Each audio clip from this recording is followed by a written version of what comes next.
Good morning, all my dear students. Welcome to our YouTube channel, St. George Awas Vikas Chilla Road, Panda, and I am your science teacher Ashish Misra. And today I upload new video of numericals related from chapter 9 for class 9th physics, force and law of motion.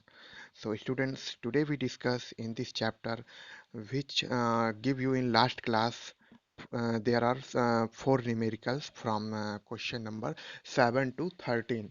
So we discussed today all related numericals today. So let us discuss.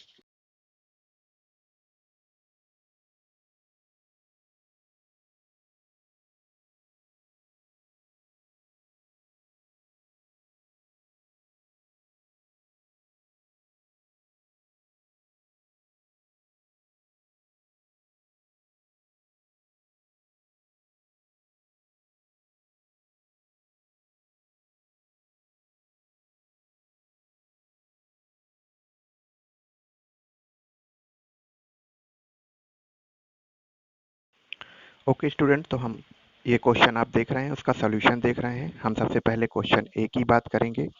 ए में हमें क्या निकालना है था, जो हमें ए में find करना था, नेट एक्सीलरेशन फोर्स फाइंड करना था। तो उसके लिए हम देखिए फाइंड करते हैं। जो हमें गिवन एक्सर्ट फोर्स दिया है वो कितना है, 40,000 न्यूटन दिया है। लेकिन फोर्स ऑफ फ्रिक्शन क्या है, ये डायरेक्शन इसकी जो है वो अपोजिट है, इसलिए ये क्या हो जाएगा, निगेटिव हो जाएगा। तो देखिए यहाँ पर -5,000 न्यूटन यूज किया है। इसे हम क्या करेंगे, ऐड कर देंगे। तो द नेट एक्सीलरेशन फोर्स कितना हो जाएगा, सम ऑफ ऑल फोर्सेस हो जाएगा। हम उसको ऐड कर देंगे। तो देखिए 40,000 प्लस प्लस एंड -5,000 माइनस होगा 35,000 न्यूटन हमको मिल जाएगा। तो ये फोर्स ऑफ क्या मिल गया हमको, एक्सीलरेशन फोर्स टोटल मिल गया। अब हम बी क्वेश्चन की बात करते हैं। देखिए इसमें टोटल मास ऑफ ट्रेन निकालेंगे। तो टोटल मास ऑफ ट्रेन क्या हो जाएगा, जो इंजन का मास है प्लस वैगन का मास है। और वैगन कितने हैं, 5 वैगन है। इंजन का मास हमें दिया, मास दिया हुआ है 8,000 केजी, और 5 वैगन है तो 5 मल्टीप्लाई बाई 2,000 केजी। तो ये वैगन का मास हो गया, ठीक है। अब हमने then the total mass of the train निकाला। तो 8,000 प्लस 10,000 18,000 केजी हो गया। अब हम जाते हैं कहाँ से, सेकेंड लॉ ऑफ मोशन। वो क्या है, ए इज इक्वल टू, या हम अगर ये भी कहें कि F is equal to M A, या A is equal to F upon M. तो देखिए उससे हमने फाइंड किया। तो हमने यहाँ पर एफ की वैल्यू रखी, एम की वैल्यू रखी, इसे हमने फाइंड आउट कर लिया और इसको कैलकुलेट किया, कितना मिला 1.94। सो हमें आंसर फाइंड हो गया 1.94 मीटर पर सेकेंड स्क्वायर। ओके स्टूडेंट्स, अब देखिए अगला प्रॉब्लम मैंने 8 दिया था। इसमें हमसे देखिए क्या पूछ रहा है। इसमें हमको when the vehicles we stop, कब व्हीकल स्टॉप होगा, उसकी एक्टिंग क्या होगी, डायरेक्शंस क्या होगी, ये हमसे पूछ रहा है। देखो इसमें हमें क्या क्या दिया है, देखिए हमें इसमें मास दिया हुआ है और क्या दिया हुआ है, हमें फोर्स पूछ रहा है, हमें किस फोर्स से और किस डायरेक्शन में होगा वो फोर्स, ठीक है। हमें यहाँ पर और एक्सीलरेशन भी हमको दे रखा है। तो हमें निकालना क्या है, हमको यहाँ पर हमें निकालना है फोर्स निकालना है, हम उसको निकालते हैं। Okay student. सो देखिए स्टूडेंट, ये सॉल्यूशन इमेज आप देख रहे हैं। देखिए इसमें जो मास दिया है वो हमने मास नोट डाउन किया, एक्सीलरेशन नोट डाउन किया। एक्सीलरेशन निगेटिव क्यों होगा, क्योंकि ये अपोजिट डायरेक्शन में है। हम फार्मूला लगाएंगे सेकेंड लॉ ऑफ मोशन से, F is equal to M A. और वहाँ पर हमने एफ इज इक्वल टू 1500 के जी जो वैल्यू थी एम की वो रखी, और जो ए की वैल्यू थी वो रखी। हमने निकाला एफ, हमें फोर्स क्या मिला, -2550 न्यूटन मिल गया। देखिए okay. So act on the vehicles in the direction opposite, उसकी डायरेक्शन क्या हो जाएगी, अपोजिट हो जाएगी। तो ये सेकंड क्वेश्चन भी आपका सॉल्व हुआ। नेक्स्ट ओके स्टूडेंट, अब क्वेश्चन नंबर 9 देखिए सॉल्व करते हैं। क्या हमसे पूछा है, what is the momentum of an object of mass and moving with the velocity. इसे में हमें ऑप्शन देना है। तो हम बेसिकली दे सकते हैं, अगर नहीं दे रहे हैं तो देखिए मैं एक इमेज अपलोड कर रहा हूँ, उससे आंसर आपको मिल जाएगा। ओके स्टूडेंट, सो ये आपके सामने क्वेश्चन नंबर 9 है, जिसका सोल्यूशन है। इसका जो मोमेंटम है define as the product of mass and velocity. So answer is D M B. Okay students, next question अब हम देखते हैं। स्टूडेंट्स नेक्स्ट प्रॉब्लम हमारे सामने है, प्रॉब्लम नंबर 10। इसमें हमसे उसने पूछा क्या है, उसने हमसे पूछा है जो कैबिनेट का फ्रिक्शनल फोर्स है वो हमसे उसने पूछा है कि फ्रिक्शनल फोर्स कैसा होगा और किस डायरेक्शन में होगा। तो देखिए हम इसको थ्योरेटिकल के थ्रू ही जान सकते हैं, इसका कोई न्यूमेरिकली आंसर आपको नहीं मिलेगा। जो लॉजिकली आंसर है वो आपको मैं देता हूँ एक इमेज के थ्रू। देखिए तो स्टूडेंट देखिए, जो वेलोसिटी होगी वो क्या होगी, कैबिनेट की कांस्टेंट होगी, ठीक है ना। On acceleration must be zero, और एक्सिलरेशन क्या होगा, zero. So therefore the effective force acting on it is also zero, जो फोर्स इफेक्ट करेगा वो भी क्या होगा, जीरो।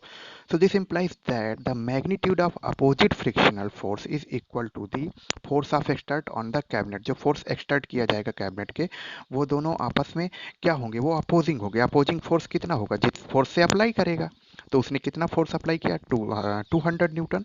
सो इसका अपोजिट फोर्स, अपोजिंग फोर्स कितने से एक्सट्रैक्ट करेगा cabinet, which is 200 newton. So therefore the total frictional force is -200 newton. Okay student, so next problem अब हम देखते हैं। ओके स्टूडेंट, अब हमारे पास नेक्स्ट प्रॉब्लम है, जिसमें से प्रॉब्लम नंबर एनसीईआरटी का 11 है। क्या पूछ रहा है हमें, कोलिजन के बाद जो वेलोसिटी होगी, कोलिजन के पहले जो वेलोसिटी होगी वो वेलोसिटी हमसे पूछ रहा है। चलिए अब हम उसको सॉल्यूशन के साथ आपको समझाते हैं कैसे। फ्रेंड्स, तो अब सॉल्यूशन को हम देखते हैं। देखिए हमें जो मास दिया है बॉडी का, m1 और m2 दिया है 1.5 kg, नोट कर लिया। इनिशियल वेलोसिटी u1 दी थी 2.5, u2 कितना दिया हुआ था, निगेटिव डायरेक्शन में था, तो इसलिए -2.5 मीटर पर सेकेंड हो गया। ठीक है, फिर हमें टोटल मोमेंटम फाइंड करना है बिफोर कॉलिजन। तो क्या होगा, formula m1 u1 plus m2 u2। हमने वैल्यू रखा 1.5 multiply by 2.5 plus 1.5 multiply by -2.5। तो देखिए यहाँ निगेटिव है, दोनों का प्रोडक्ट करेंगे तो जीरो हो जाएगा, तो इसलिए हमें वेलोसिटी कितनी मिल जाएगी, 0 मीटर पर सेकेंड। ओके स्टूडेंट्स, सो अब नेक्स्ट प्रॉब्लम हम देखते हैं। स्टूडेंट्स, अब हमारे पास देखिए अगली प्रॉब्लम है, जिसमें हमसे पूछा गया है कि अगर कोई ट्रक रोड की साइड पर पार्क है, तो उस कंडीशन पर जो फोर्स होगा वो ट्रक होगा क्यों मूव नहीं होगा। इसको, इसके आंसर को लॉजिक कमेंट्स के साथ हमको क्या करना है, एक्सप्लेन करना है। तो देखिए मैं इसको लॉजिक कमेंट के साथ आपको एक्सप्लेन कर रहा हूँ क्यों ऐसा होता है। ठीक है, मैं आंसर इमेज आपको सेंड कर रहा हूँ, इसी में ऐड कर रहा हूँ, उसी से आपको ये सारी चीज़ मिल जाए। ओके स्टूडेंट्स, तो अब देखते हैं। देखिए जो ट्रक है उसका वेट क्या है, एक हाई मास है, तो इसलिए वेट क्या है उसका बहुत ज़्यादा है, और उसके बीच और रोड के बीच जो फोर्स लगेगा वो क्या फोर्स लगेगा, स्टैटिक फ्रिक्शन फोर्स लगेगा। सो एक स्मॉल फोर्स जब उसके बीच में अप्लाइड होगा तो फ्रिक्शनल फोर्स क्या हो जाएगा, कैंसिल आउट हो जाएगा। Then the applied force and the truck doesn't move, truck move नहीं होगा। सो इसलिए this is implies that the two forces are equal in the magnitude but opposite in direction.